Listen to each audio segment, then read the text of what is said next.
जय राधा माधवा जय कुंज बिहारी।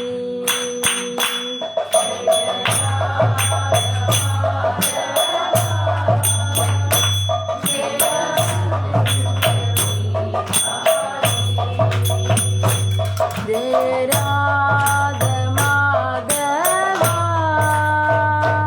जय कुंज बिहारी।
वासुदेवाय।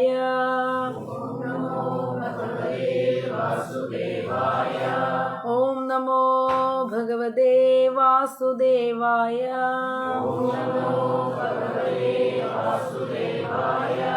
ओम नमो भगवते वासुदेवाय।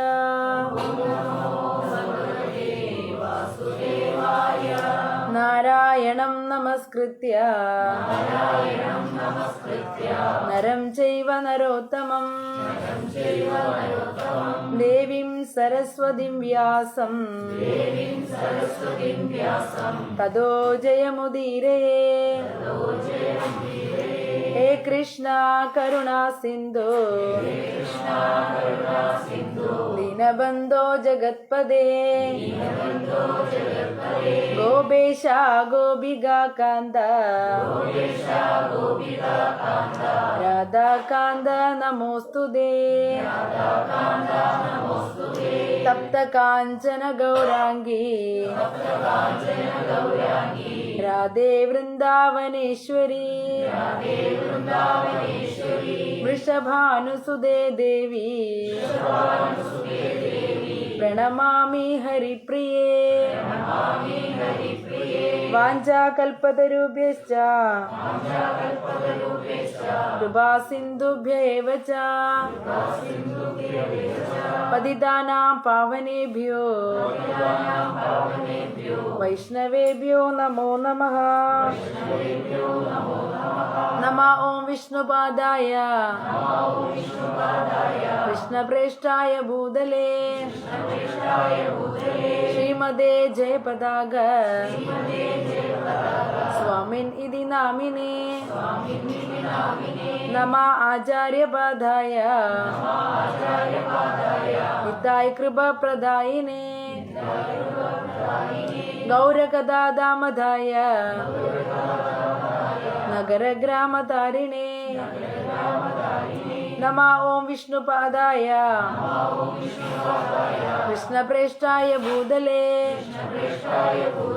ശ്രീമദേ ഭക്തിവേദാന്ത സ്വാമിൻ ഇതി നാമിനേ. നമസ്തേ സാരസ്വതേ ദേവേ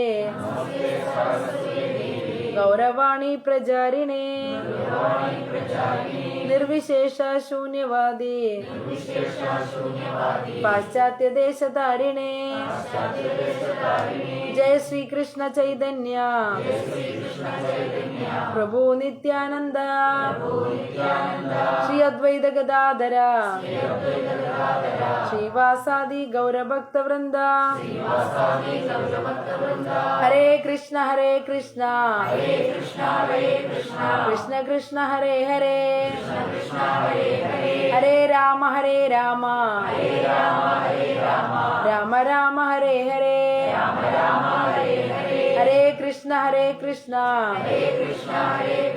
കൃഷ്ണ കൃഷ്ണ ഹരേ ഹരേ ഹരേ രാമ രാമ രാമ ഹരേ ഹരേ. ഹരേ കൃഷ്ണ കൃഷ്ണ കൃഷ്ണ ഹരേ ഹരേ ഹരേ രാമ രാമ രാമ ഹരേ ഹരേ. ഹരേ കൃഷ്ണ. ശ്രീമദ് ഭാഗവതം ദ്വിതീയ സ്കന്ധം രണ്ടാമത്തെ സ്കന്ധത്തിലെ ലാസ്റ്റ് ചാപ്റ്റർ ആണ്. അപ്പൊ നമ്മളത് കഴിയാൻ പോണ്. ഇനി അടുത്ത തവണ മൂന്നാമത്തെ സ്കന്ധാണ് സ്റ്റാർട്ട് ചെയ്യുന്നത് കേട്ടോ. ഇതിലെ ലാസ്റ്റ് ചാപ്റ്റർ 10ാമത്തെ ചാപ്റ്റർ ശ്രീമദ് ഭാഗവതം സർവ വികൽപ്പങ്ങൾക്കും ഉത്തരം. ഇതാണ് ആ ഹെഡിങ് അതിന്റെ. ജയ ജയ ഭാഗവതാ ദേവാ ജയ ജയ ഭാഗവതാ ജയ ജയ രാധാ കൃഷ്ണ സ്വരൂപ ജയ ജയ ഭാഗവതാ ദേവാ ജയ ജയ ഭാഗവതാ ജയ ജയ ഭാഗവതാ ദേവാ ജയ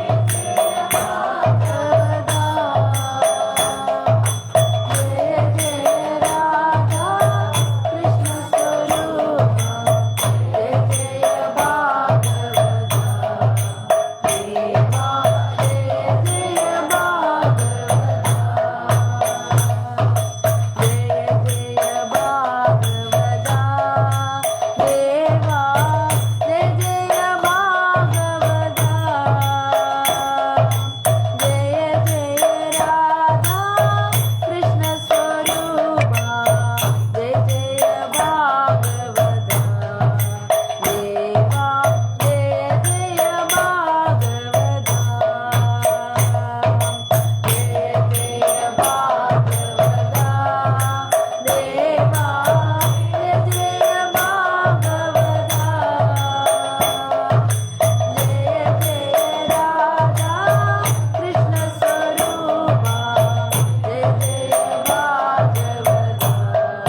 കൃഷ്ണ.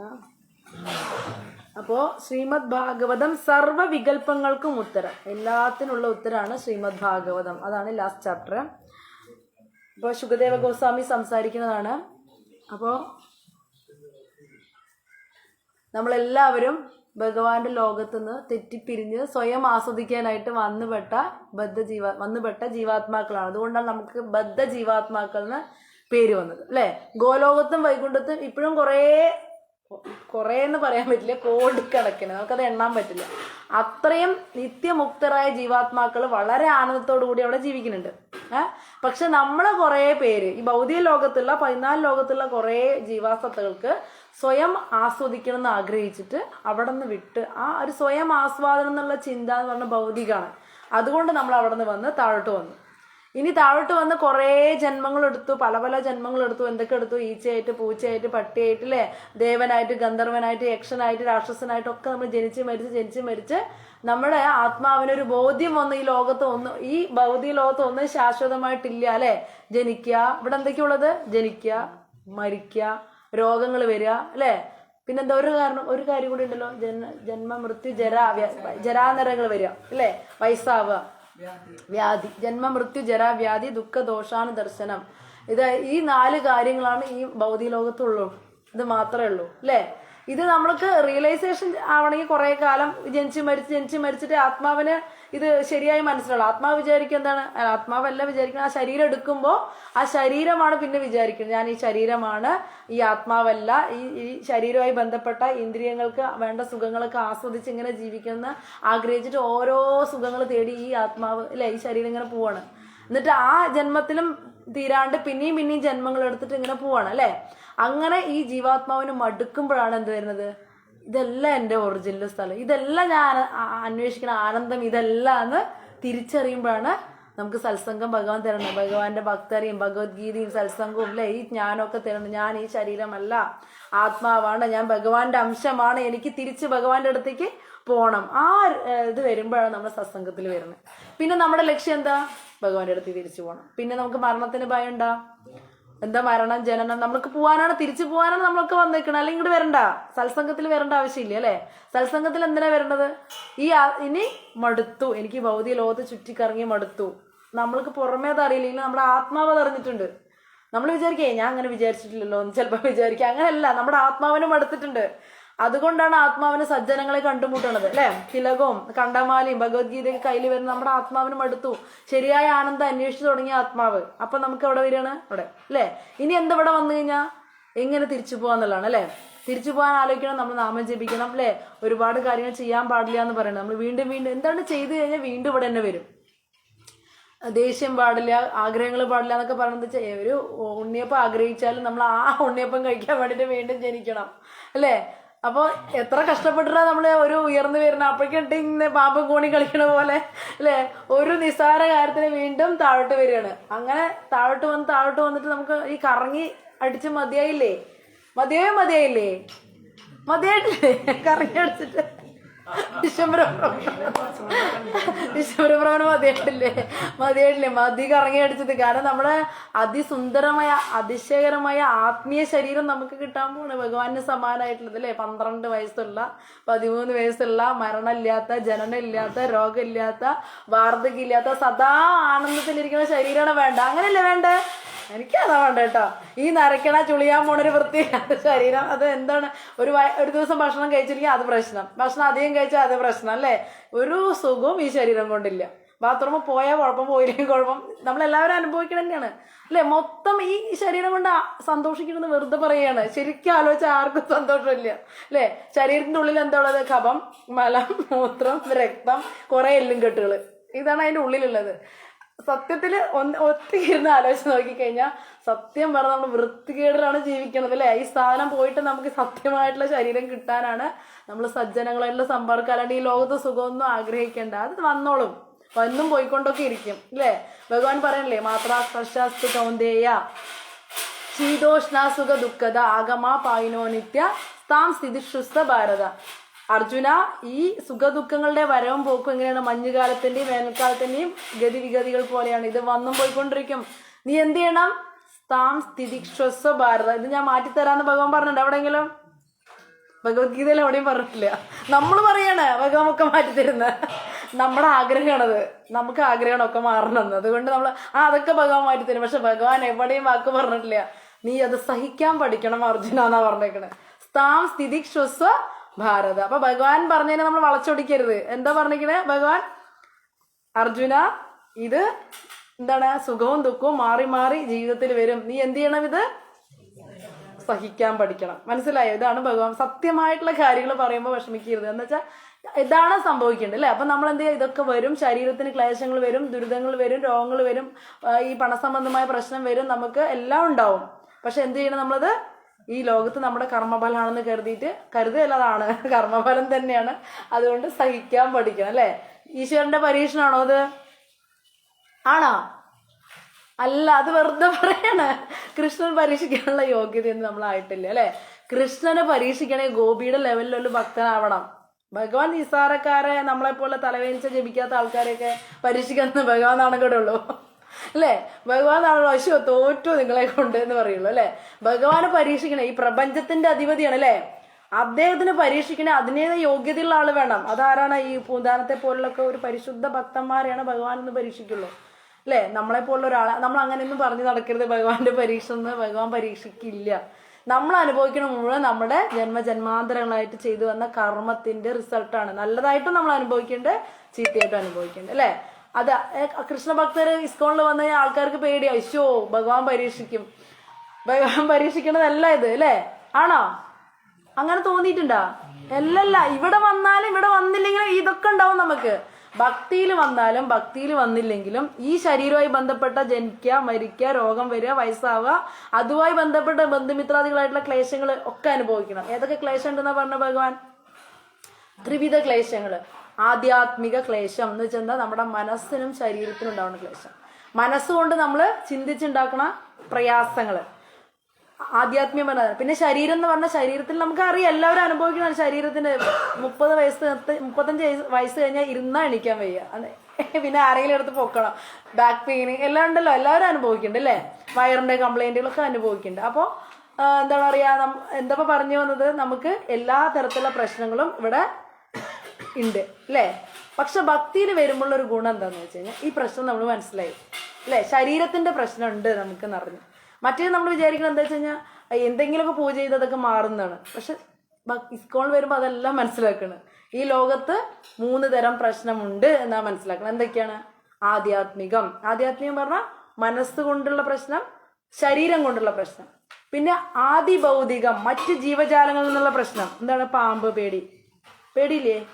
പട്ടി കടിച്ച 14 ഇഞ്ചക്ഷൻ കുത്തി ആലോചിച്ചിട്ട് പട്ടി അതിലേ വരുമ്പോഴേക്കും ഇവിടെ പേടിച്ചിട്ട് ഞാൻ കൃഷ്ണ എൻ്റെ കാര്യം ഞാൻ പട്ടി അതിലേ വയ്ക്കും. കൃഷ്ണ പട്ടി പേടിച്ച് അരികത്തൂടെ പോവാണ്. പാവാണ്. കൃഷ്ണ വിളിച്ച് തോറ്റു പറഞ്ഞിട്ട് പട്ടി നമ്മുടെ അടുത്ത് വരില്ല. എനിക്ക് പേടിയാണ്. പാമ്പിനെ കാണണ്ട, കേട്ടാ മതി. പാമ്പിനെ കുറിച്ച് കേട്ടാ മതി പേടിക്കാനായിട്ട് അല്ലേ? അതായത് മറ്റു ജീവജാലങ്ങളെ കുറിച്ച് എന്നുള്ള നമുക്ക് ദോഷങ്ങൾ അല്ലേ? പിന്നെ അസൂയക്കാരിൽ നിന്ന്, മനുഷ്യന്മാരിൽ നിന്നുള്ള പ്രശ്നങ്ങൾ, പീഡനങ്ങൾ അല്ലെ? എന്തൊക്കെ ഈ ലോകത്ത് ദുരിതങ്ങൾ അനുഭവിക്കണം. ഇതാണ് ആദിഭൗതികം. പിന്നെ ആദി ദൈവികം എന്ന് പറഞ്ഞത് നമുക്ക് ഈ കൊടുങ്കാറ്റ്, പേമാരി, വരൾച്ച ഇതൊക്കെ വരുന്നില്ലേ? അതായത് ദേവന്മാര് വഴി ഉണ്ടാവണ നമുക്കുള്ള ദോഷങ്ങളാണ്.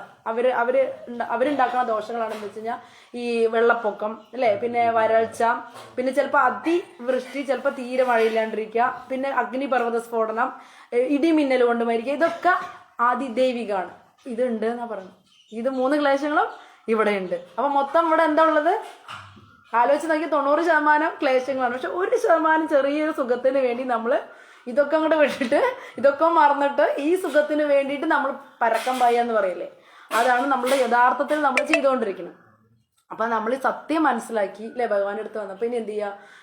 നമ്മൾ പൂർവ്വജന്മത്തിൽ കുറെ കാര്യങ്ങൾ ചെയ്തു വെച്ചതിന്റെ നല്ലതും ചീത്തയും പോയിക്കൊണ്ടിരിക്കും. വന്നോട്ടെ, ചിലപ്പോൾ ലോട്ടറി അടിക്കും, ചിലപ്പോൾ വീട് തന്നെ പോയിന്നിരിക്കും.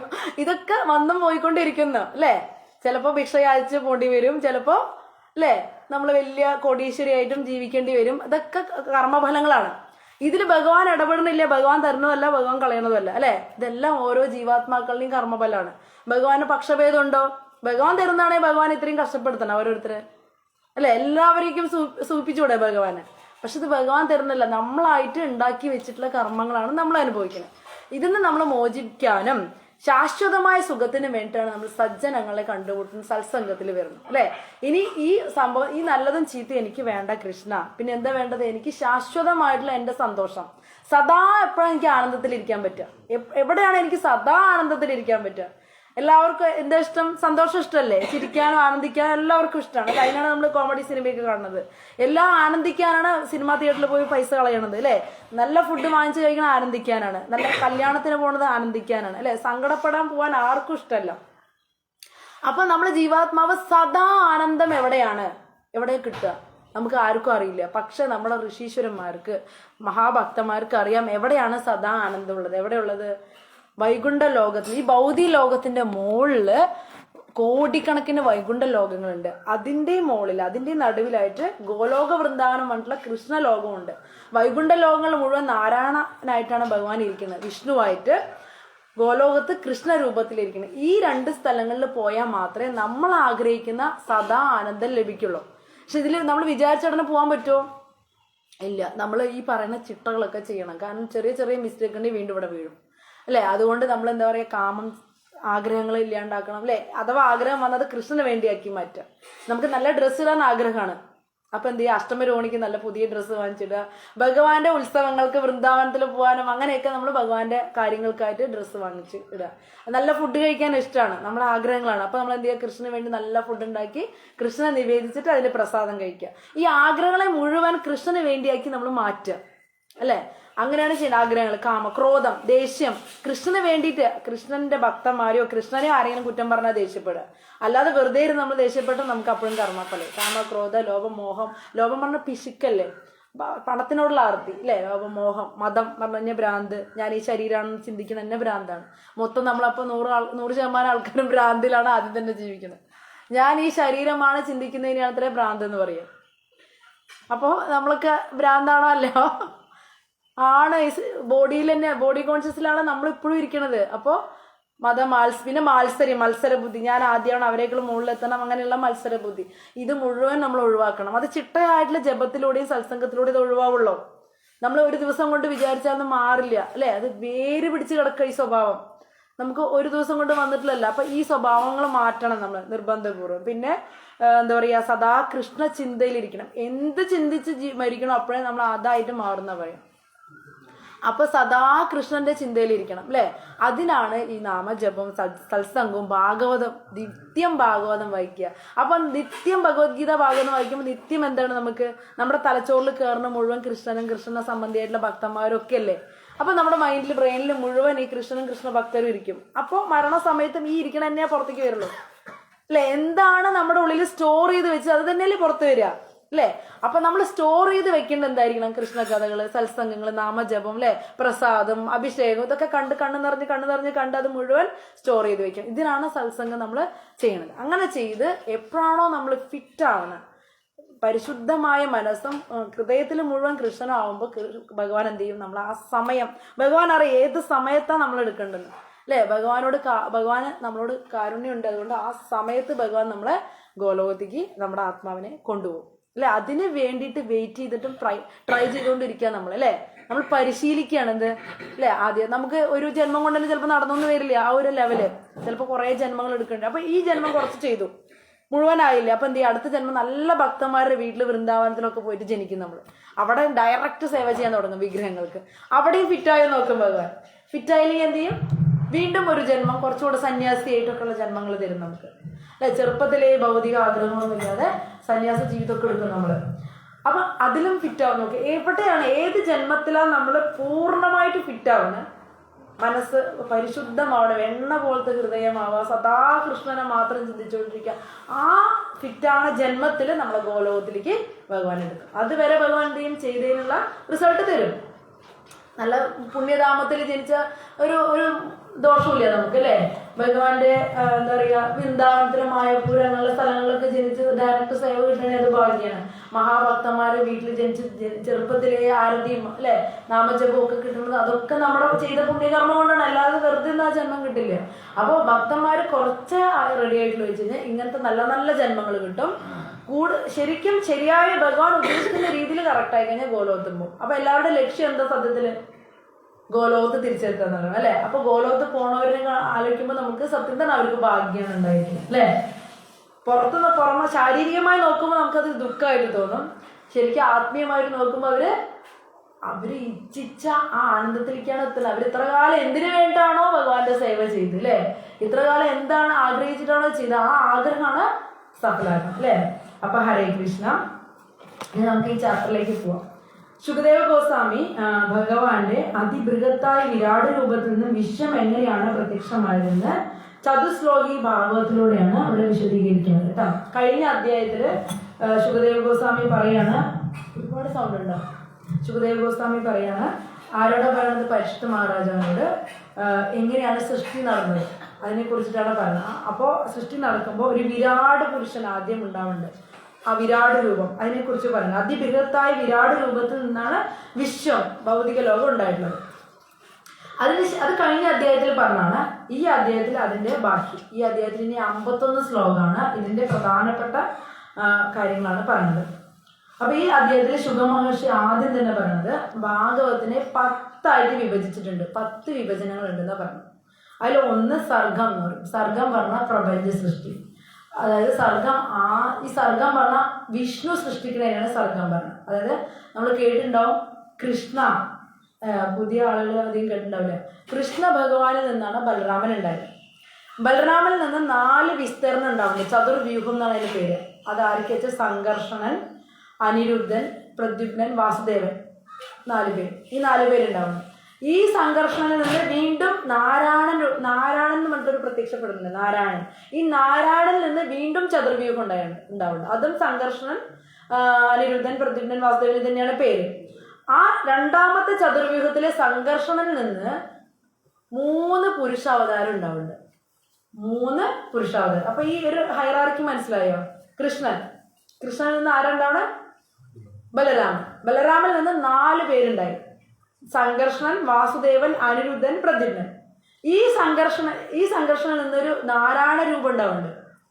ഈ നാരായണ രൂപത്തിൽ നിന്ന് വീണ്ടും 4 ചതുർവ്യൂഹം 4 പേരുണ്ടാവുന്നുണ്ട്. അതാണ് രണ്ടാമത്തെ ചതുർവ്യൂഹം. അതാണ് സംഘർഷണൻ, വാസുദേവൻ, അനിരുദ്ധൻ, പ്രദ്യുമ്നൻ. ഈ രണ്ടാമത്തെ ചതുർവ്യൂഹത്തിലെ സംഘർഷണിൽ നിന്ന് 3 പ്രധാന പുരുഷ അവതാരം ഉണ്ടാവുന്നു. ആ പുരുഷാവതാരത്തിൽ ആദ്യമാണെന്ത്? കാരണ ഉദകശായി വിഷ്ണു.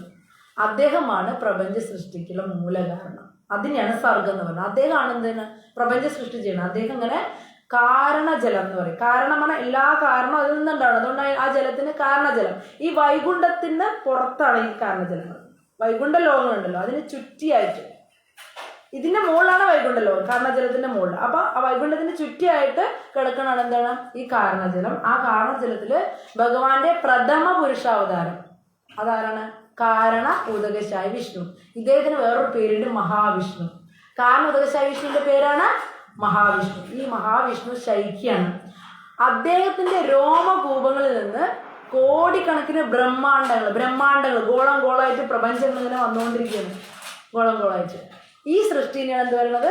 സർഗം. അത് കഴിഞ്ഞിട്ട് വിസർഗ എന്ന് പറഞ്ഞിട്ട് രണ്ടാമത്തെ പോയിന്റ് പറഞ്ഞു. വിസർഗം പറഞ്ഞു കഴിഞ്ഞാൽ ബ്രഹ്മാവ് സൃഷ്ടിക്കുന്നതിന് ഉപസൃഷ്ടി എന്ന് പറയും. അതായത് ഗർഭോദകശായി വിഷ്ണു വന്നിട്ട് അദ്ദേഹത്തിന്റെ വയറ്റിൽ നിന്ന് താമരയില് ബ്രഹ്മാവ് ഉണ്ടാവും. ഈ ബ്രഹ്മാവിനെ സൃഷ്ടിക്കുമല്ലോ, ജീവാത്മാക്കളെയൊക്കെ ദേവന്മാരെയൊക്കെ സൃഷ്ടിക്കും ബ്രഹ്മാവ്. ആ ബ്രഹ്മാവിന്റെ സൃഷ്ടിനെയാണ് പറയുന്നത് വിസർഗ. രണ്ടാമത്തെ പോയിന്റ്. അടുത്ത സ്ഥാനം പറഞ്ഞൊരു മൂന്നാമത്തെ പോയിന്റ്. അത് ഗ്രഹസമൂഹങ്ങളെയാണ്. മൊത്തം ഗ്രഹങ്ങളുടെ സ്ഥാനം, അതുമായിട്ട് ബന്ധപ്പെട്ടിട്ടാണ് സ്ഥാനം എന്ന് പറയുന്നത്.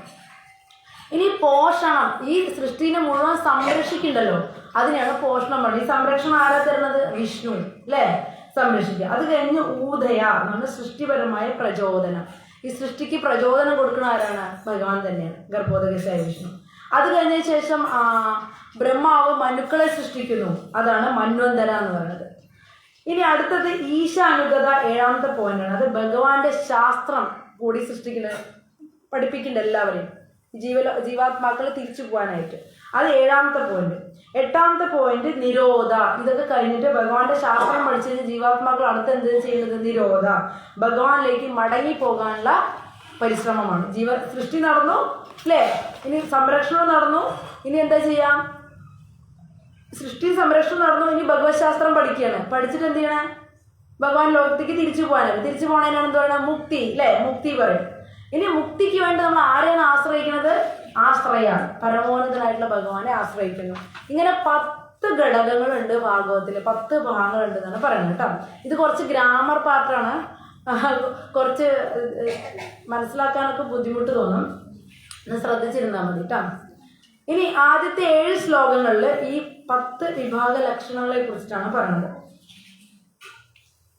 നമ്മൾ പറഞ്ഞു അസംഖ്യം പ്രപഞ്ചങ്ങൾ ആരിൽ നിന്നുണ്ടാണ് വെച്ച് പറഞ്ഞത്? കാരണ ഉദകശായ വിഷ്ണു, അതാണ് മഹാവിഷ്ണു, ആദ്യത്തെ പുരുഷ അവതാരം. മനസ്സിലായോ? സംഘർഷണിൽ നിന്ന് കേറുണ്ടോ? തലയ്ക്ക് കേറുണ്ടോ? ഉണ്ടല്ലേ? അല്ല, ഈ ഗ്രാമർ പോലെ പറയുമ്പോൾ എനിക്ക് ഒരു സംശയം.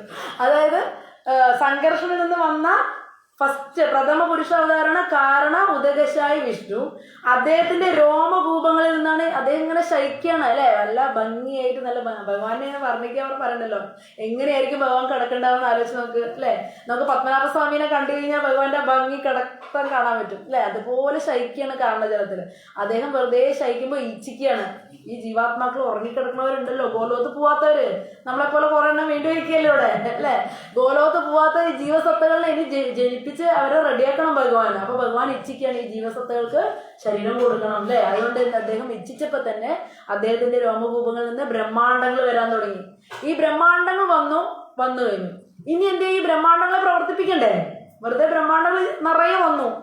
എന്നിട്ട് ഭഗവാൻ വീണ്ടും ഇച്ഛിക്കുകയാണ് ഇവര് മുഴുവൻ പ്രവർത്തിക്കാനായിട്ട്. ഈ കാരണോദകശായ വിഷ്ണുവിന്റെ ശരീരത്തിൽ നിന്ന് കോടിക്കണക്കിന് ഗർഭ ഉദകശായ വിഷ്ണു, രണ്ടാമത്തെ പുരുഷാവതാരം ആരാണ്? ഗർഭ ഉദകശായ വിഷ്ണു, അതാണ് പത്മനാഭസ്വാമി. ഗർഭ ഉദകശായ വിഷ്ണുവിനെ എങ്ങനെ തിരിച്ചറിയണം? അദ്ദേഹത്തിന്റെ നാഭിയിൽ താമര ഉണ്ടാവും. കാരണം ഉദകശായ വിഷ്ണുവിന്റെ നാഭിയിൽ താമര ഇല്ല, കൂടെ ലക്ഷ്മിയും ഇല്ല, 8 കൈകളോടുകൂടി ഒറ്റയ്ക്കാണ് കിടക്കുന്നത്. പക്ഷെ ഗർഭോദകശായ വിഷ്ണുവിന് താമരയുണ്ട്, ലക്ഷ്മിയുണ്ട്, എല്ലാവരും ഉണ്ട് കേട്ടോ. അപ്പൊ കോടിക്കണക്കിന് ബ്രഹ്മാണ്ടങ്ങളെ പ്രവർത്തിപ്പിക്കണേ കോടിക്കണക്കിന് വിഷ്ണുമാര് വേണ്ടേ? അപ്പൊ ഈ കാരണോദകശായ വിഷ്ണുവിന്റെ ശരീരത്തിൽ നിന്ന് കോടിക്കണക്കിന് വിഷ്ണുമാര് ജനിച്ചു. ജനിക്കുക പറഞ്ഞാൽ വിസ്തരിക്കുകയാണ്, അവതരിച്ചു വരികയാണ്. ഇവര് മുഴുവൻ ഓരോ ബ്രഹ്മാണ്ടത്തിലും കയറി അവിടെ ശരിക്കും. എന്നിട്ട് എന്ത് ചെയ്യും? കയറിയിട്ട് അവരുടെ ശരീരത്തിന്റെ വിയർപ്പ് കൊണ്ട് പകുതി ബ്രഹ്മാണ്ടം നിറയ്ക്കും വരും. ഈ കയറിയ വിഷ്ണുമാരുണ്ടല്ലോ, ആ വിഷ്ണുമാരുടെ പേരെന്താ? ഗർഭോദകശായ വിഷ്ണു. ഇത് ഒരാളൊന്നുമല്ല കേട്ടാ, കോടിക്കണക്കിന് ഗർഭോദകശായ വിഷ്ണു ഉണ്ട്. അത് നമ്മുടെ ചിന്തയ്ക്കും അപ്പുറത്താണ് ഭഗവാന്റെ വിസ്തരണം കാര്യം. നമ്മൾ നിസ്സാര ഈ ലോകത്തിലെ ഈ വീടിനെ കുറിച്ചുള്ള ഒരു വസ്തു അറിയില്ല, അല്ലെ? പക്ഷെ ഇവിടെ നോക്ക്, കോടിക്കണക്കിന് ഗർഭോദകശായ വിഷ്ണുമാര് ഓരോ ബ്രഹ്മാണ്ടത്തിലും കയറി. എന്നിട്ട് അവരെന്ത് ചെയ്തു? ആ ബ്രഹ്മാണ്ടത്തിന്റെ പകുതി ഭാഗം അവരുടെ ശരീരത്തിന്റെ വേർപ്പുകൊണ്ട് നിറച്ചു. ഈ വേർപ്പുകൊണ്ട് നിറച്ച ഈ പകുതി ബ്രഹ്മാണ്ടത്തിന്റെ പേര് എന്താണ്? ആ സമുദ്രത്തിന്റെ പേര് ഗർഭസമുദ്രം. എന്താണ്? ഗർഭസമുദ്രം. അതിൽ ഈ ഗർഭോദകശായ വിഷ്ണു ശയിച്ചു. ഇനി അദ്ദേഹം ഇച്ഛിക്കുകയാണ്, ഗർഭോദകശായ വിഷ്ണു ഓരോ ബ്രഹ്മാണ്ടത്തിൽ ഇരുന്ന് ഇച്ഛിക്കുകയാണ്. എന്താണ്? അതത് ജീവസത്തകളെ ഇനി ജനിപ്പിക്കണം. അതിനെന്ത് വേണം? എനിക്ക് ആദ്യം അതിനെ പറ്റി പ്രജാപതിനെ സൃഷ്ടിക്കണം. അതാരാണ്? ബ്രഹ്മാവ്, അല്ലെ? അത് നമ്മുടെ പ്രപഞ്ചത്തിലാണ് 4 തലയുള്ള ബ്രഹ്മാവ്. 5 തല, 10 തല, 100 തല, 1000 തല, 1,00,000 തലയുള്ള ബ്രഹ്മാക്കളുണ്ട്. ഓരോ ബ്രഹ്മാണ്ടത്തിന്റെ വലുപ്പം അനുസരിച്ചും അവരുടെ യോഗ്യത അനുസരിച്ചും ബ്രഹ്മാക്കളും ഡിഫറെന്റ് ആണ്. നമ്മുടെ ബ്രഹ്മാണ്ടത്തിൽ എന്താണ്? 4 തലയുള്ള ഏറ്റവും ചെറിയ ബ്രഹ്മാണ്ടാണ് നമ്മൾ ജനിച്ചിട്ടുള്ളത്. അവിടെ 4 തലയുള്ള ബ്രഹ്മാവുള്ളത്. അപ്പൊ നമ്മുടെ ബ്രഹ്മാണ്ടത്തിൽ തുടങ്ങാം. അപ്പോൾ അദ്ദേഹം ഇങ്ങനെ ഇച്ഛിച്ചപ്പോൾ അദ്ദേഹത്തിന്റെ നാഭിയില് താമരപ്പൂവുണ്ട്, അല്ലെ? താമരപ്പൂവില് ബ്രഹ്മാവുണ്ടായി. എന്നിട്ട് ബ്രഹ്മാവിന് എന്താ ചെയ്യണമെന്ന് അറിയില്ല, ഞാൻ എന്തിനാ വന്നെന്നൊന്നും അറിയില്ല അദ്ദേഹത്തിനും, അല്ലെ? അദ്ദേഹം ഇങ്ങനെ ആലോചിക്കണം, എന്തിനാ ഞാൻ വന്ന്? ആകെ ഇരുട്ടാണല്ലോ, ആരെയും കാണാനില്ല, ഞാൻ മാത്രം ഇവിടെ ഉണ്ട്. ആദ്യമായിട്ടുണ്ടായ ജീവസത്താരാണ്? ബ്രഹ്മാവ്.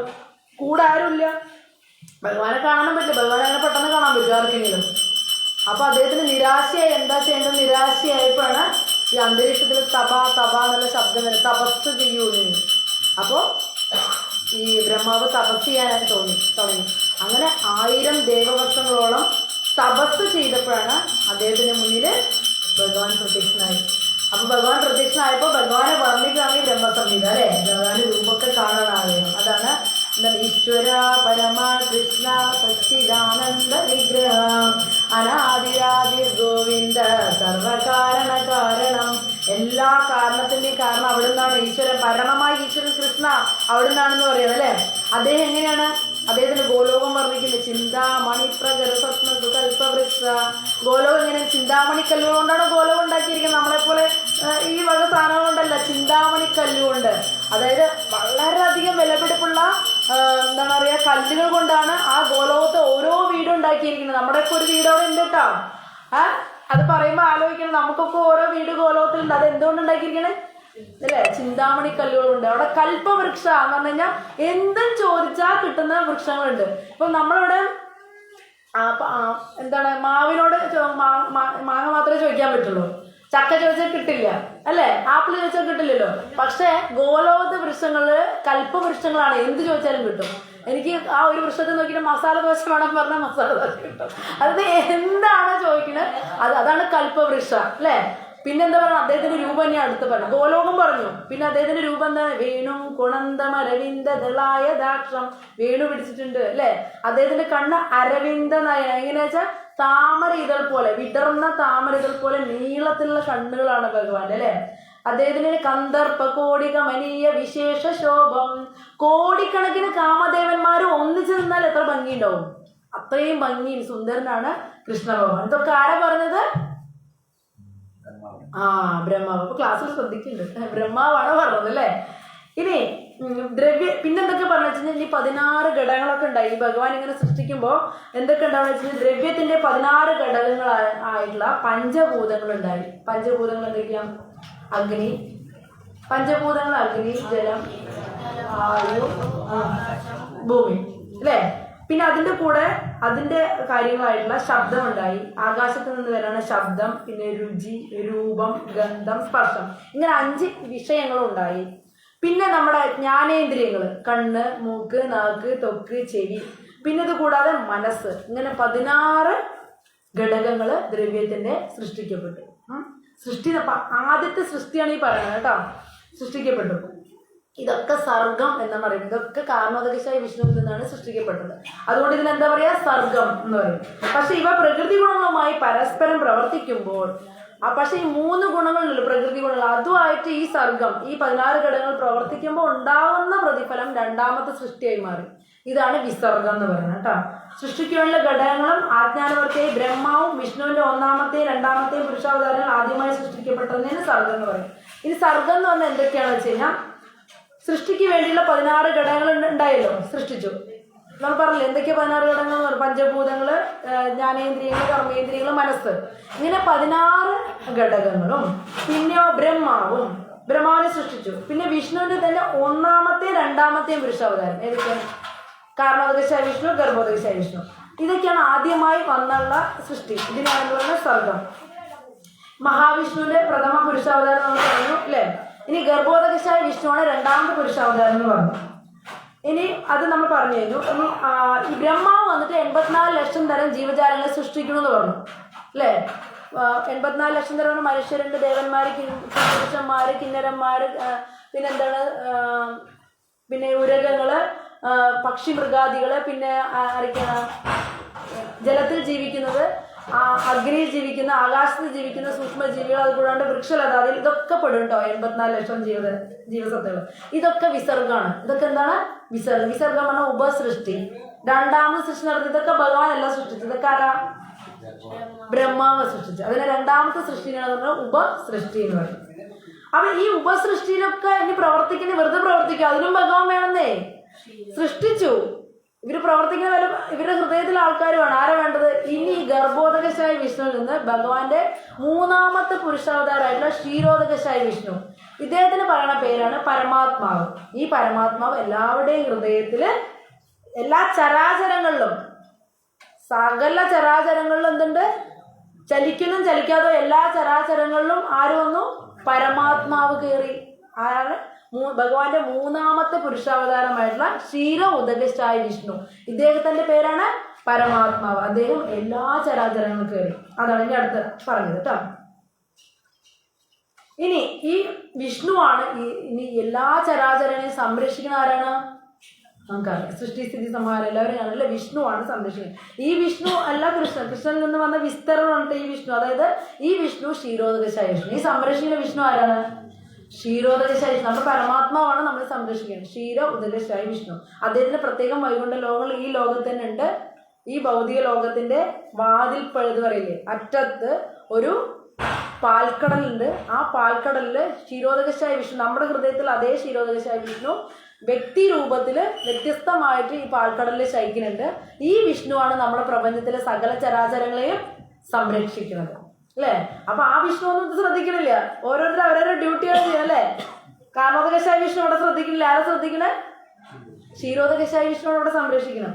ഇനി അടുത്ത ശിവൻ, ബ്രഹ്മാവിന്റെ ഒരു സൃഷ്ടിയാണ് ശിവൻ. ശിവൻ എന്ത് ചെയ്യുന്ന വെച്ച് കഴിഞ്ഞാൽ സൃഷ്ടിയെ ഉന്മൂലനം ചെയ്യുക, സംഹരിക്കുക, അതിന് വേണ്ടിയിട്ടാണ് ശിവനെ സൃഷ്ടിച്ചിരിക്കുന്നത്, അല്ലേ? ഇനി എന്തിനാണ് ഈ ഭൗതിക സൃഷ്ടി ഉണ്ടായത്? നമ്മൾ ആദ്യമേ പറഞ്ഞു. കാരണം 2 തരം ജീവസത്തകളുണ്ട്. ഒന്ന് നിത്യമുക്തര്. എവിടെയാണത്?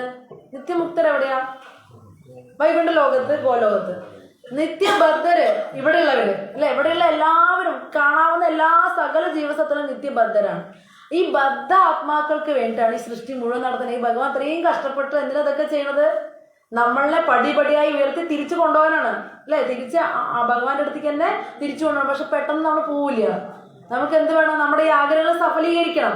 നമ്മൾ എൻജോയ് ചെയ്യാൻ ആഗ്രഹിച്ചു, ഭഗവാനിൽ നിന്ന് വേറിട്ട് എൻജോയ് ചെയ്യാൻ ആഗ്രഹിച്ചു. നമ്മുടെ തെറ്റെന്താ വെച്ചാൽ ഭഗവാന്റെ കൂടെ ഇപ്പം നമ്മൾ ആസ്വദിക്കുന്നുണ്ട്. എങ്ങനെയാണ് ഭഗവാന്റെ കൂടെ നമ്മൾ ആസ്വദിക്കും? നമ്മൾ ബ്രഹ്മോത്സവത്തിനൊക്കെ പോയി നമ്മൾ എൻജോയ് ചെയ്തു.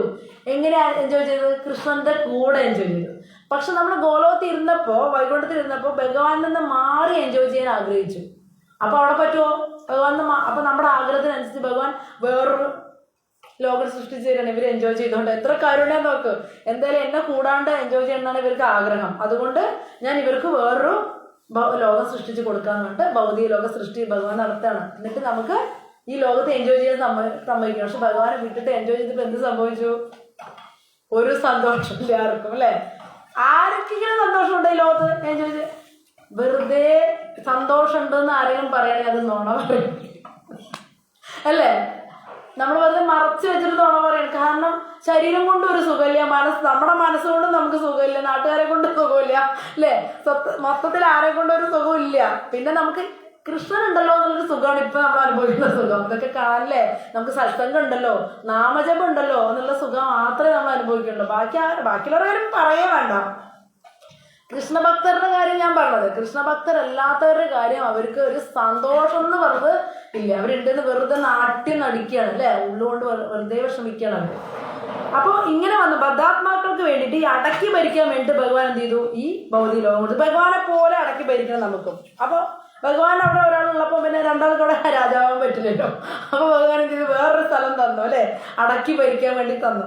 അങ്ങനെ ഈ ഭൗതിക വിശ്വസൃഷ്ടി ബദ്ധാത്മാക്കൾക്ക് 2 സൗകര്യങ്ങളാണ് കൊടുക്കുന്നത്. ഒന്ന് നമുക്ക് ഭരിക്കാനുള്ള ആഗ്രഹം, ഈ അടക്കി ഭരിക്കാനുള്ള ആഗ്രഹം, ഈ പ്രവണത ഭൗതിക ലോകത്തിന്. രണ്ടാമത് ഭഗവാനിലേക്ക് തിരികെ പോകാനുള്ള ഒരു അവസരവും കൂടെ നമുക്ക് തരുന്നത്. അതാണ് അവസരം. നമുക്ക് എൻജോയ് ചെയ്യാനും സ്വതന്ത്രമായിട്ട് നമ്മുടെ ആഗ്രഹിച്ച പോലെ ജീവിക്കാനുള്ള അവസരം തന്നു. പിന്നെ തിരിച്ച് എങ്ങനെ ഭഗവാന്റെ അടുത്ത് പോകാനുള്ള ആ സൗകര്യം കൂടെ ഭഗവാൻ ഈ ലോകത്ത് തരും. അതുകൊണ്ട് പ്രളയത്തിന് ശേഷം എന്ത് ചെയ്യും? പ്രളയം സംഭവിച്ചു കഴിഞ്ഞാൽ ഭൂരിഭാഗം ജീവസത്തകളും യോഗനിദ്രയിൽ ശയിച്ചുകൊണ്ടിരിക്കുന്ന വിഷ്ണുവിന്റെ ശരീരത്തിൽ പോയിട്ട് ലയിക്കും. പ്രളയം സംഭവിച്ചു കഴിഞ്ഞാൽ എന്താ സംഭവിക്കുക? കംപ്ലീറ്റ് ഭൂമി മുഴുവൻ, ഭൂമിയിലെ ഭൗതിക ലോകം മുഴുവൻ മുങ്ങിത്താഴുമല്ലോ പ്രളയത്തില്. അപ്പോൾ എന്ത് ചെയ്യുന്ന വെച്ചാൽ ജീവസത്തകളിലെല്ലാം ശരീരം മരിക്കുമല്ലോ എല്ലാവരും. ഈ ആത്മരൂപങ്ങളൊക്കെ പോയിട്ട് യോഗനിദ്രയിൽ ശയിക്കണ വിഷ്ണുവിന്റെ ശരീരത്തിൽ പോയി ലയിച്ചു നിൽക്കും. ആരെ ലയിക്കാത്തവരുണ്ടാവും അവിടെ? പരിശുദ്ധ ഭക്തർ, നാമം ജപിച്ച് ഭക്തിയുത സേവനം ചെയ്ത പരിശുദ്ധ ഭക്തന്മാര്. ഇപ്പൊ നമ്മുടെ ചിന്മയപ്രഭുവിനെ പോലെയൊക്കെ ഉള്ളവര് എന്ത് ചെയ്യും വെച്ച് കഴിഞ്ഞാൽ അതുപോലത്തെ ഭക്തന്മാര്, സദാ ഭഗവാന് വേണ്ടി ജീവിതം ഒഴിഞ്ഞു വെച്ച ഭക്തന്മാര് എന്ത് ചെയ്യും വെച്ച് കഴിഞ്ഞാൽ അവര് ഈ പ്രളയം കഴിഞ്ഞുകൊണ്ട് അവർ ആത്മാവ് ഗോലോകത്തിലേക്ക് പോകും, വൈകുണ്ഠത്തിൽ പോകും. പക്ഷെ അങ്ങനെ ചെയ്യാത്ത ആത്മാക്കൾ മുഴുവൻ എവിടെ നിൽക്കും? ഈ മഹാവിഷ്ണുവിന്റെ ശരീരത്തില് യോഗനിദ്രയിലുള്ള വിഷ്ണുവിന്റെ ശരീരത്തിൽ ലയിച്ചു നിൽക്കും. ഇവർക്ക് പോകാൻ പറ്റില്ല, പോകാനുള്ള യോഗ്യതയായിട്ടില്ലല്ലോ. എന്താ വെച്ചാൽ നമുക്കിപ്പോ എല്ലാവിടെയും നമുക്ക് പോകാൻ പറ്റുമോ? ഇപ്പൊ നമുക്ക് ജില്ലാ കളക്ടർ ഓഫീസിൽ തന്നെ പോണെങ്കിൽ 100 രൂപ അനുവാദം ചോദിക്കണം. അവിടെ വെറുതെ നമുക്ക് ഞാൻ പോകണം കൊണ്ട് പോയാൽ പറ്റും. അവിടെ നമ്മളെ അനുവദിക്കില്ലല്ലേ? മുൻകൂട്ടി അനുവാദം വാങ്ങിച്ച് ഡേറ്റ് എടുത്ത് സമയം എടുത്താലേ നമ്മൾ അവിടേക്ക് കയറ്റും. സാധാരണ നിസ്സാര ഒരു ജില്ലാ കളക്ടറിന്റെ അടുത്തേക്ക് പോകണമെങ്കിൽ നമുക്ക് നമ്മുടെ വീട് പോലെ നമുക്ക് കയറി ചെല്ലാൻ പറ്റില്ല. പിന്നെ പ്രധാനമന്ത്രിയുടെ ഓഫീസിലേക്ക് പറയണ്ടല്ലോ, നമുക്ക് അങ്ങനെ പോകാൻ പറ്റില്ല. ഈ സാധാരണ ഭൗതിക ലോകത്തിലെ കാര്യം പറയണം. അപ്പൊ ഈ വൈകുണ്ഠ ലോകത്തിൽ നമ്മൾ വിചാരിച്ച പോലെ അവിടെ കയറി ചെല്ലാൻ പറ്റില്ല. അതിനുള്ള യോഗ്യത നമുക്ക് ഉണ്ടാവണം. അപ്പൊ യോഗ്യത ഇല്ലാത്ത ജീവാത്മാക്കൾ മുഴുവൻ എന്ത് ചെയ്യും? ഭഗവാന്റെ ശരീരത്തിൽ ലയിച്ചു നിൽക്കും. ഈ ലയിച്ചു നിൽക്കുന്നവർക്ക് വീണ്ടും ഭഗവാൻ അവസരം കൊടുക്കുകയാണ്. അതിന് വേണ്ടിയാണ് ഭഗവാൻ ഈ ഭൗതിക ലോകം സൃഷ്ടിച്ചത്. പറഞ്ഞില്ലേ എന്തിനാണ് സൃഷ്ടി നടക്കുന്നതിന്റെ ഉത്തരവ് പറഞ്ഞു കേട്ടോ. തന്റെ സ്വരൂപം മനസ്സിലാക്കി ജീവാത്മാക്കൾ സ്വന്തം ആത്മീയ ശരീരത്തെ സ്വീകരിക്കുന്നു, അല്ലാത്തവർ അവിടെ തന്നെ നിന്ന് വീണ്ടും ജനിക്കാനായിട്ട് ഇരിക്കുന്നു. അപ്പൊ പരമ വ്യക്തിത്വത്തെ മനസ്സിലാക്കാണ് ജീവാത്മാവിന്റെ ലക്ഷ്യം. എന്താണ് ഒരു ജീവാത്മാവിന്റെ ലക്ഷ്യം? ആരാണ് പരമ വ്യക്തി എന്ന് മനസ്സിലാക്കി, ഞാൻ ആളുടെ ആരാണ്, എന്റെ റോൾ എന്താന്ന് മനസ്സിലാക്കി അത് തിരിച്ച് അവിടെ പോകണമാണ് ഒരു ജീവാത്മാവിന്റെ ലക്ഷ്യം. ഇതിൽ പറയുന്നത് ഭഗവാൻ, നാരായണൻ, വിഷ്ണു, പുരുഷൻ എന്നീ പര്യായങ്ങളൊക്കെ ഉണ്ടെങ്കിലും കൃഷ്ണസ്തു ഭഗവാൻ സ്വയം ഭഗവാൻ എന്നുള്ള പേര് ആരുടെയാണ്? കൃഷ്ണ. മറ്റെല്ലാം കൃഷ്ണനിൽ നിന്ന് വന്നിട്ടാണ്, കൃഷ്ണനിൽ നിന്നുള്ള വിസ്തരണങ്ങളാണ്. എങ്കിലും സ്വയം ആരാണ്? ഭഗവാൻ എന്നുള്ള പേരിൽ ആര് നിൽക്കുന്നത്? കൃഷ്ണ. അത് മനസ്സിലാക്കലാണ് നമ്മുടെ ലക്ഷ്യം. അവസാന വാക്ക് കൃഷ്ണനാകുന്നു. അങ്ങനെ പ്രഥമ പുരുഷാവതാരം ആവിർഭവിച്ചു. നമ്മൾ പറഞ്ഞു പ്രഥമ പുരുഷാവതാരം എവിടെയാണ്? കാരണജലത്തില്.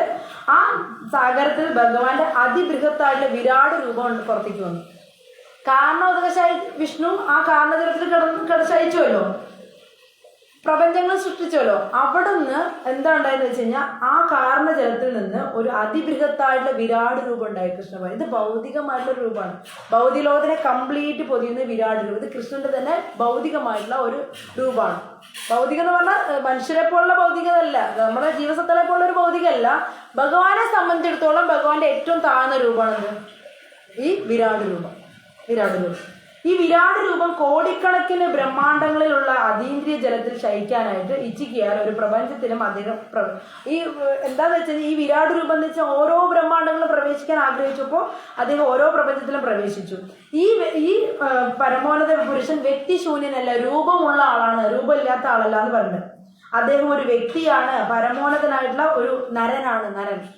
പരമോന്നതനായിട്ടുള്ള നരൻ എന്ന് പറയുമ്പോൾ അതുകൊണ്ടാണ് അദ്ദേഹത്തിന് നാരായണൻ എന്ന് പേര് വന്നത്. അദ്ദേഹത്തിൽ നിന്നും സൃഷ്ടിക്കപ്പെട്ട ജലമാണ് നാര. ആ ജലത്തിൽ ശയിക്കുന്നതുകൊണ്ടാണ് ഭഗവാൻ നാരായണൻ എന്നുള്ള പേര് വന്നത്. അതോടെ പറഞ്ഞു, അതായത് അദ്ദേഹത്തിന്റെ വേർപ്പ് കൊണ്ട് ജലം ഉണ്ടാവുള്ളൂ.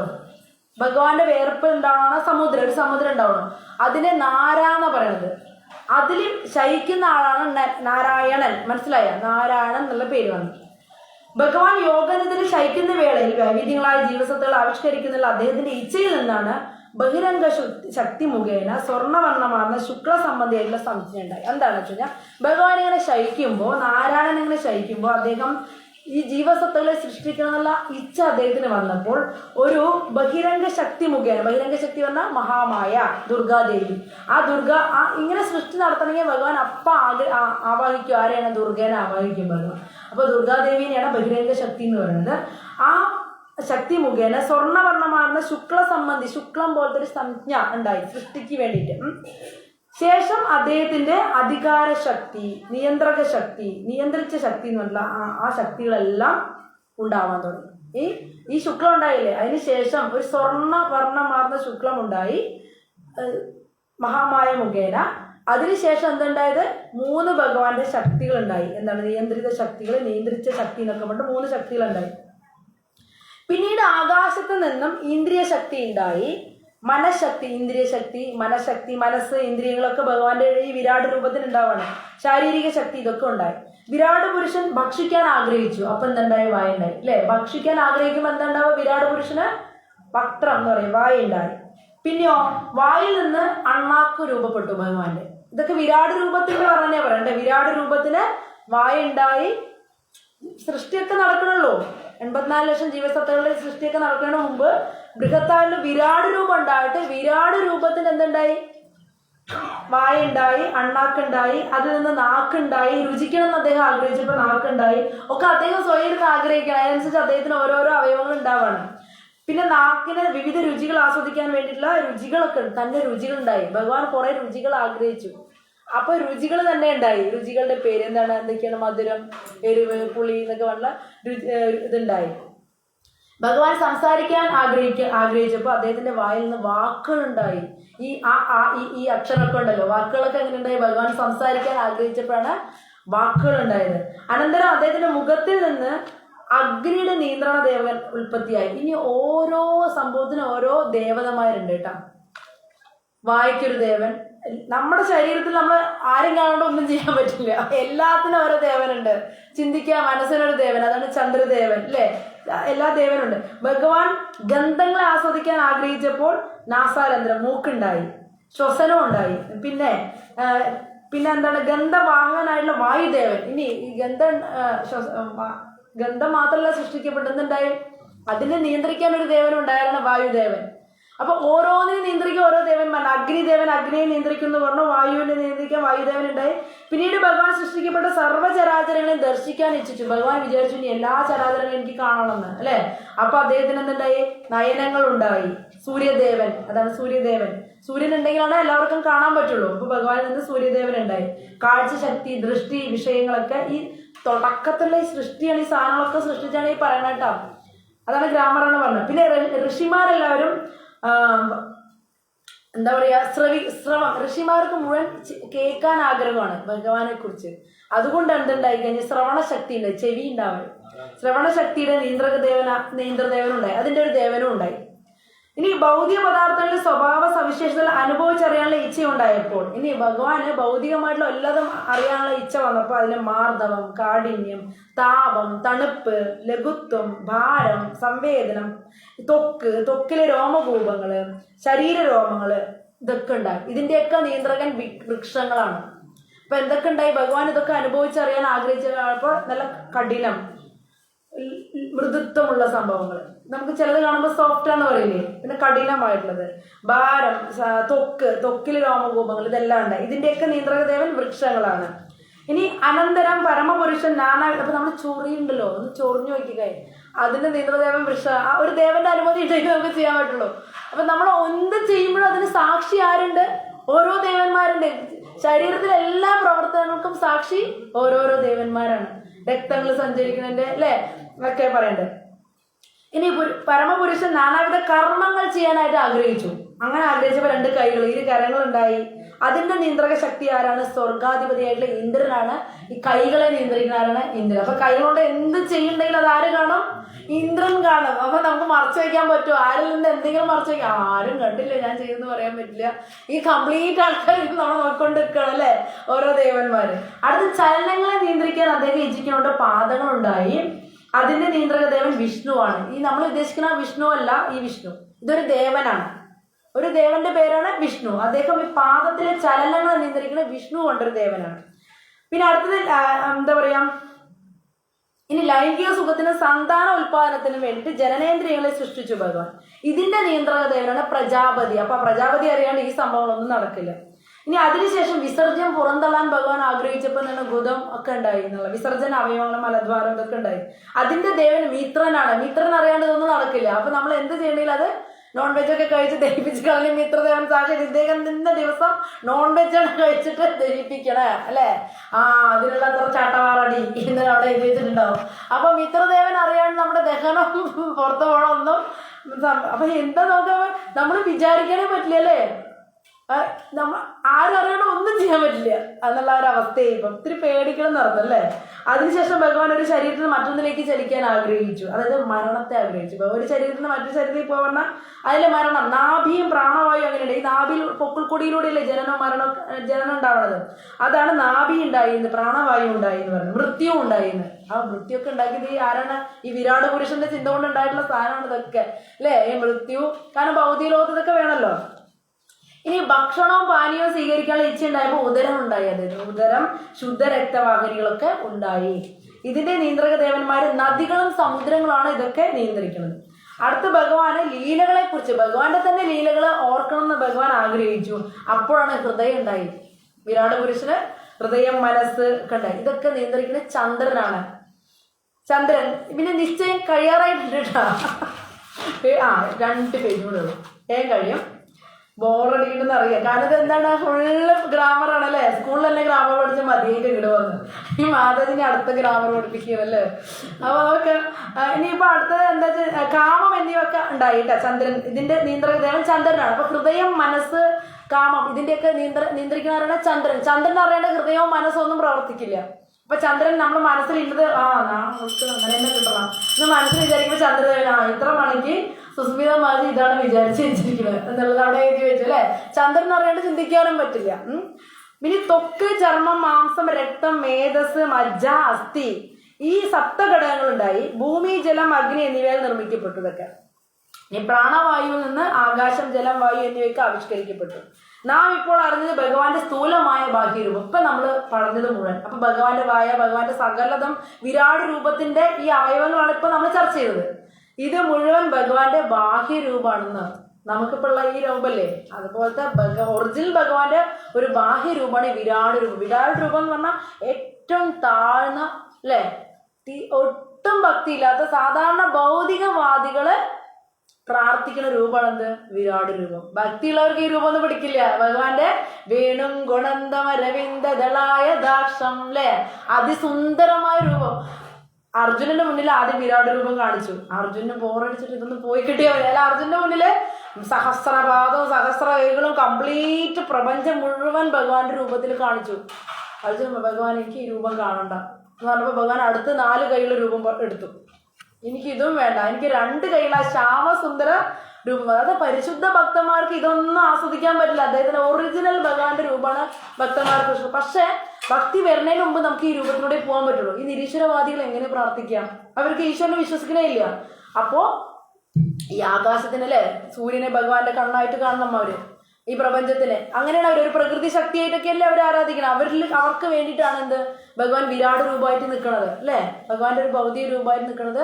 ഈശ്വരന്റെ വിശ്വാസം ഇല്ലാത്തവർക്ക്, ഈശ്വരന്റെ രൂപത്തിനെ അറിയാത്തവർക്ക് ഒക്കെ, പ്രഥമമായിട്ട് വരുന്ന ആൾക്കാർക്ക് ഭഗവാനെ മൊത്തത്തിൽ ഇത് കംപ്ലീറ്റ് ഭഗവാനാണ് ഈ ലോകം മുഴുവൻ അല്ലെ, പ്രപഞ്ചം മുഴുവൻ അറിയാനായിട്ടുള്ള ഒരു രൂപമാണ്. അതിലൂടെയാണ് അവർ പതുക്കെ പതുക്കെ ഭക്തിയിലോട്ട് വരണത്.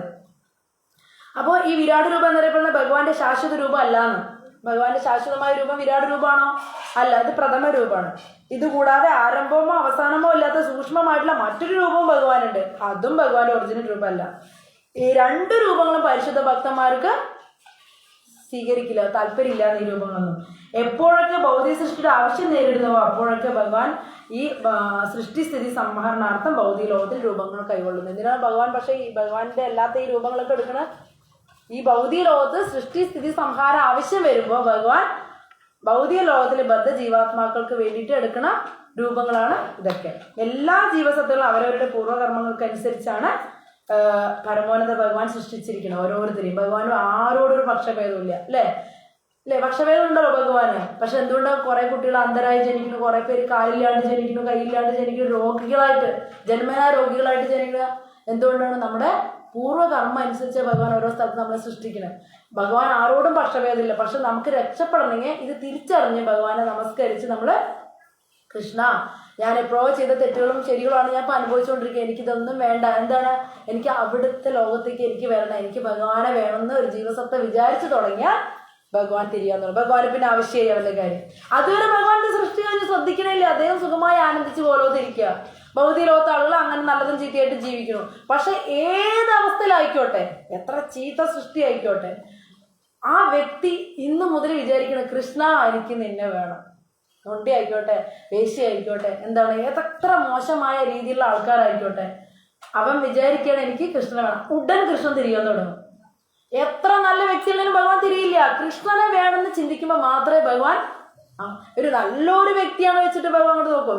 ഒരുപാട് നന്മയൊക്കെ ചെയ്ത് നല്ല പ്രവൃത്തികൾ മാത്രം അനുഭവിക്കണം, ഒരുപാട് നന്മ സുഖം അനുഭവിക്കുന്ന ജീവജാലങ്ങളുണ്ട്, ആൾക്കാരുണ്ട്. അവരിലേക്ക് ഭഗവാൻ തിരിയോ? ഒരുപാട് നന്മ ചെയ്തിട്ട് സുഖം മാത്രം അനുഭവിക്കണം ഒരുപാട് ആൾക്കാർ, കുറെ സുഖമൊക്കെ അനുഭവിക്കുന്ന ആൾക്കാരില്ലേ, വെറുതെ ഭഗവാൻ അവരെ നോക്കോ? ഇല്ല. ഭഗവാൻ അത് അവരുടെ കർമ്മമാണ്, ഭഗവാൻ അത് ശ്രദ്ധിക്കണില്ല. പക്ഷെ ഏത് അവസ്ഥയിലാണെങ്കിലും കൃഷ്ണൻ ആരാണോ ആഗ്രഹിക്കുന്നത് അപ്പൊ ഭഗവാൻ അവിടെ തിരിയാൻ തുടങ്ങും. അപ്പോഴാണ് ഭഗവാനും നമ്മളും തമ്മിലുള്ള ബന്ധം തരുന്ന, ഭഗവാൻ നമുക്ക് സജ്ജനങ്ങളെ തരുന്ന, സത്സംഗം തരുന്ന, നീ എന്റെയാണ് എന്ന് ഭഗവാൻ അങ്ങനെയുള്ളവരുടെ പറയുള്ളൂ. ആവശ്യപ്പെടുന്നവർക്ക് മാത്രമേ ഭഗവാനെ കൊടുക്കണുള്ളൂ. മറ്റൊരെപ്പോഴും ആവശ്യപ്പെടുക, അവരും ആവശ്യപ്പെടും ഒരു സമയം കഴിയുമ്പോൾ അല്ലേ. നമ്മള് എന്തുകൊണ്ടപ്പോ ആവശ്യപ്പെട്ട് നമുക്ക് മടുത്തിട്ടുണ്ട്, അതുകൊണ്ട് ഇനി അവർക്ക് മടുക്കുമ്പോൾ അവരും ആവശ്യപ്പെടും, കൃഷ്ണ നീ മതിന്ന്. അപ്പൊ അവരുടെ അടുത്തും ഭഗവാൻ തിരിയും. ഭഗവാന് പക്ഷഭേദം ആരോടുള്ളത്? ഭക്തന്മാരോടാണുള്ളത്.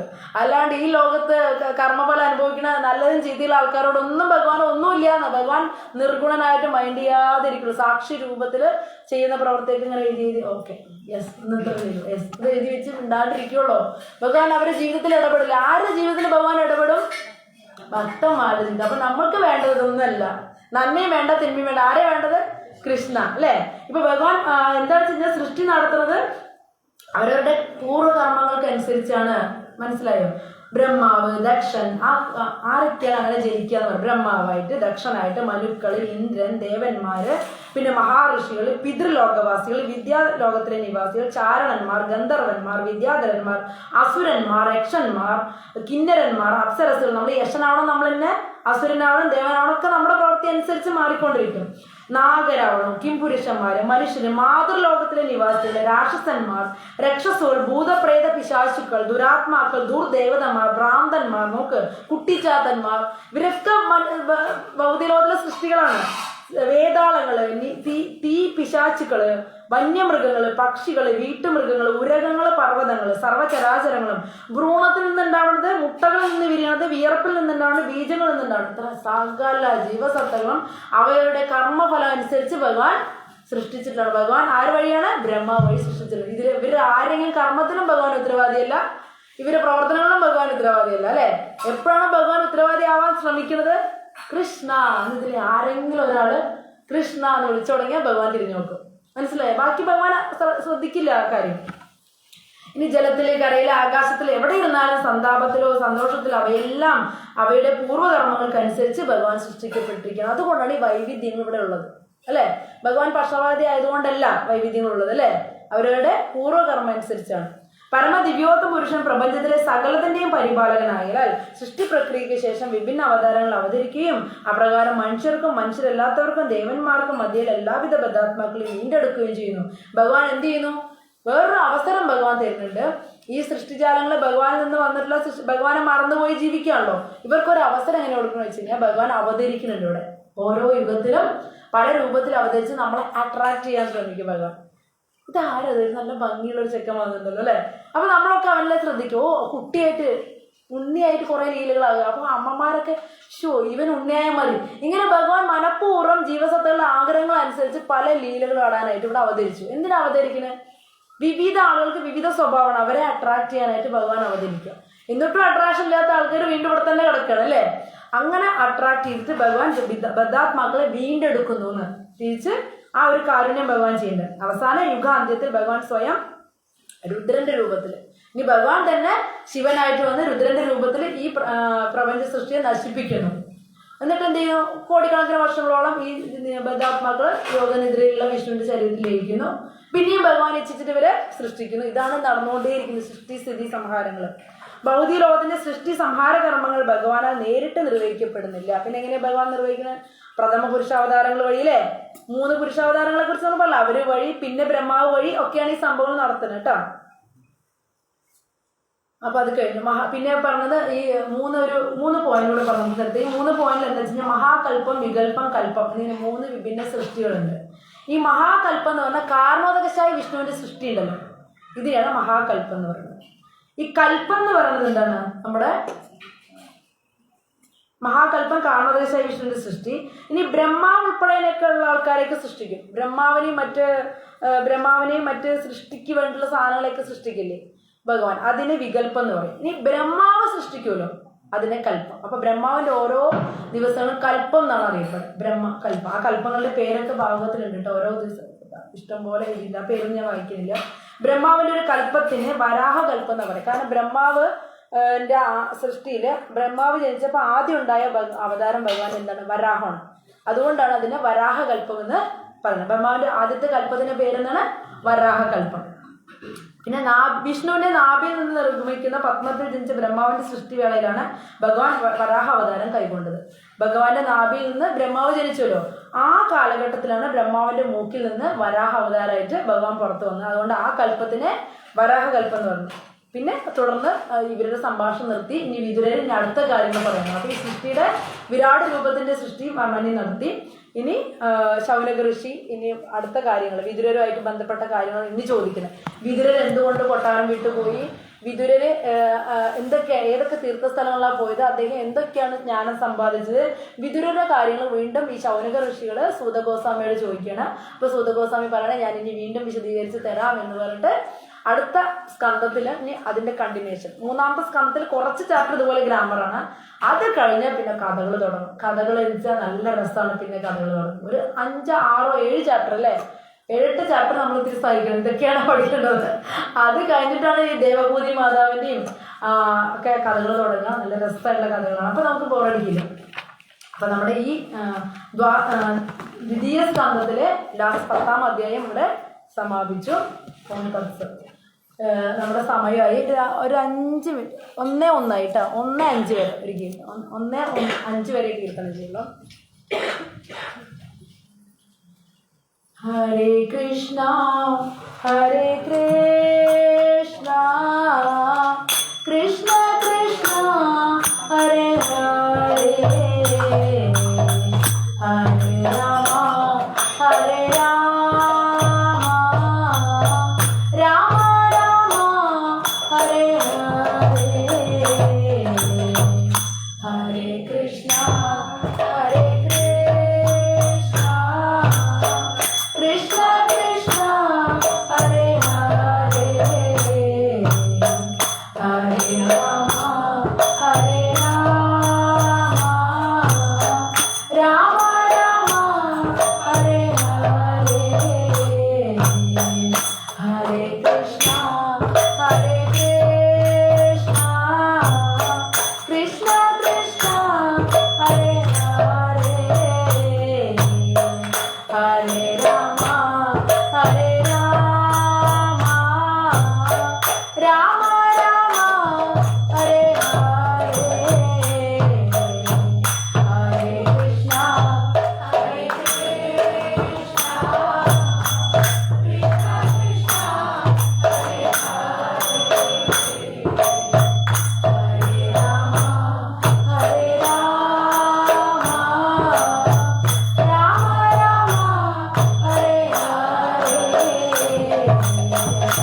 ലാസ്റ്റ് പാടിയത് മറക്കരുത് അല്ലേ?